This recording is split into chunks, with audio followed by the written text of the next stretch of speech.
నమస్తే Telangana. Welcome to time 24/7. ఈరోజు మనము చెప్పుకోబోయే టాపిక్ ఏంటంటే తెలంగాణ రాష్ట్రంలోనే ప్రతిష్టాత్మకంగా ఏర్పరుస్తున్నటువంటి బీఆర్ఎస్ పార్టీ ఏదైతే ఉందో ఈ రజతోత్సవాలు చేస్తుంది కదా, రజతోత్సవాల గురించి అయితే మనము తప్పకుండా మాట్లాడుకోవాల్సిన పరిస్థితి ఈ రోజు ఉంది. ఎందుకంటే అసలు నిజానికి రజతోత్సవం అంటే ఏంటంటే తెలంగాణ రాష్ట్రంలో ఉన్నటువంటి బీఆర్ఎస్ పార్టీ 25 సంవత్సరాలను పురస్కరించుకొని ఈ 27వ తారీఖున వాళ్ళైతే చేస్తున్నారు రజతోత్సవాలు. ఎల్కుర్తిలో జరుగుతున్నటువంటి ఈ పార్టీ సభా ప్రాంగణంను ఫస్ట్ నుంచి లాస్ట్ వరకు చూస్తే ఒక ఆశ్చర్యం వేస్తుందట. ఆ ఆశ్చర్యం ఏంటంటే పార్టీలో కీలకంగా ఉండి ప్రజలతోటి ఎల్లప్పుడూ నిరంతరం ప్రజానాయకుడు అనిపించుకొని ప్రజలకు కష్టం వస్తే ఆ కష్టం ముందు నేను ఎదురున్నా అని అంటున్న హరీష్ రావు సారు ఫోటోనే లేదట. నిజానికి ఇది గమనార్హం కదా. ఎందుకంటే పార్టీ పట్ల, పార్టీ నాయకుల పట్ల చాలా సౌమ్యంగా, విధేయుడిగా పార్టీ కార్యక్రమాలను వివరించే హరీష్ రావు గారి ఫోటో లేదేంటి అని అక్కడ ఉన్నటువంటి జనము, అదేవిధంగా హరీష్ రావు గారి నియోజకవర్గం ఏదైతే ఉందో ఆ నియోజకవర్గంలో ఉన్నటువంటి ప్రజలు కూడా ఆశ్చర్యపోతున్నారట. ఈ మధ్యకాలంలో హరీష్ రావు గారి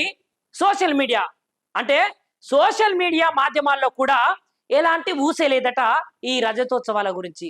అక్కడ సభా ప్రాంగణాన్ని మనం ఒకసారి చూసుకుంటే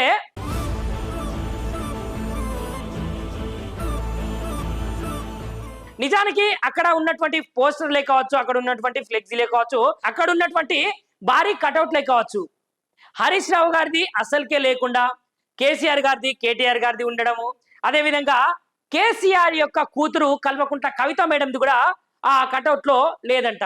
మరి నిజానికి ఇది దేనికి నాంది పలుకుతుంది అనే విషయాన్ని అయితే బీఆర్ఎస్ కార్యకర్తలు, బీఆర్ఎస్ నాయకులు అయితే తేల్చుకోలేకపోతున్నారు. నిజానికి బీఆర్ఎస్ లో పార్టీ వర్గపోరు నడుస్తుందా, బీఆర్ఎస్ పార్టీ రెండుగా చీలుతుందా, లేదంటే కేసీఆర్ తర్వాత పార్టీ యొక్క పగ్గాలు కల్వకుంట్ల తారక రామారావు గారికి అప్పచెప్పే ప్రయత్నంలో బీఆర్ఎస్ అగ్రనేత కేసీఆర్ గారు ఉన్నారా అనే సందేహాలైతే బీఆర్ఎస్ పార్టీ నేతల్లో, కార్యకర్తల్లో బాగా సమస్యగా మారుతున్నటువంటి ప్రశ్న. నిజానికి హరీష్ రావు గారు అయితే జనాల్లో మాస్ లీడర్, మంచి వక్త.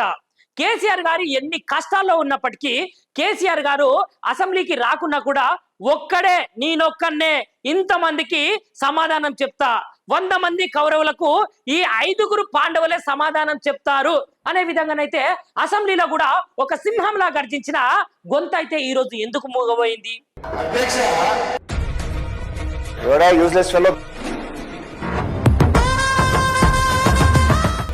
కుల్లా చెప్తా, ఏం నడిపడుతుంది. ఎన్నిసార్లైనా క్వశ్చన్ అడగండి, అన్ని చెప్తా. ఆర్బీఐ లెక్క చెప్తా, బి లెక్క చెప్తా. నల్గొండ జిల్లా ప్రజలు ఏదైనా బాధపడుతున్నారంటే దానికి ప్రథమ ముద్దాయి కాంగ్రెస్ పార్టీయే. అదేవిధంగా కలిసి కొట్లాడితేనే విజయం సాధిస్తాము అనే గొంతు ఈ రోజు ఎందుకు మాట్లాడడం లేదు? నిజానికైతే కేసీఆర్ గారు హరీష్ రావు గారిని పార్టీ కార్యకలాపాలకైతే దూరంగా ఉంచాడట. లేదంటే హరీష్ రావు గారే బీఆర్ఎస్ పార్టీ మీదనైతే అలిగి పక్కకున్నారని కొంతమంది రాజకీయ విశ్లేషకులు, అదేవిధంగా కాంగ్రెస్ పార్టీ నాయకులు, బీజేపీ పార్టీ నాయకులు అయితే గుసగుసలు ఆడుకుంటున్నారు. మరి ఇది ఎంతవరకు నిజమో, ఎంతవరకు అబద్ధమో మనమే ఈ సభ అయిపోయే లోపైతే వేచి చూడాల్సిందే. ఎందుకంటే ఒకవేళ సభ జరుగుతున్న క్రమంలో కూడా హరీష్ రావు గారు సభా ప్రాంగణానికి వచ్చి ఏదైనా మాట్లాడతారా, లేదంటే సభకు దూరంగానే ఉంటారా అనే విషయాలనైతే మనము 27వ తారీఖు అయితే పటాపంచలు చేసి కుండ బద్దలు కొట్టినట్లయితే చెప్పబోతుంది. సో చూస్తూనే ఉండండి టైమ్ 24/7, నిరంతరం ప్రజాపక్షం. షేర్ చేయండి, లైక్ చేయండి, సబ్స్క్రైబ్ చేయండి. మరిన్ని వీడియోల కోసం బెల్ సింబల్ పై క్లిక్ చేయండి.